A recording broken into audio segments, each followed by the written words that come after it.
কারো বাসায় গেলে ৫ পদের খাবার নিয়ে যাওয়া এবং কেউ বাসায় এলে ১০ পদ রান্না করার কালচার থেকে বের হতে না পারলে আত্মীয়স্বজন এবং প্রতিবেশীদের মধ্যকার স্বাভাবিক সম্পর্ক রক্ষা করা কঠিন হয়ে পড়ে। মধ্যবিত্ত পরিবারে ১ কেজি আঙ্গুরের চেয়ে ১ ডজন ডিমের প্রয়োজনীয়তা অনেক বেশি।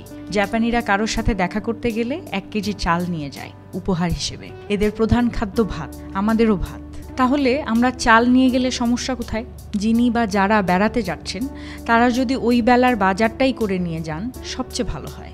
সেগুলোই রান্না হবে। মেহমান এবং মেজবান কারোরই সমস্যা হবে না, কষ্ট হবে না। বাসায় ২টো বাচ্চা থাকলে সাথে ৫ টাকা দামের ২টো চকলেট নিয়ে যান, কোনো সমস্যা নেই। যারা ১০ পদ রান্না করেন বা যারা ১০ পদের রান্না না দেখলে মনে করেন সমাদর করা হয়নি ঠিকমতো, সবারই মনে রাখা উচিত তৃপ্তি ভরে খাওয়া যায় ২ পদ।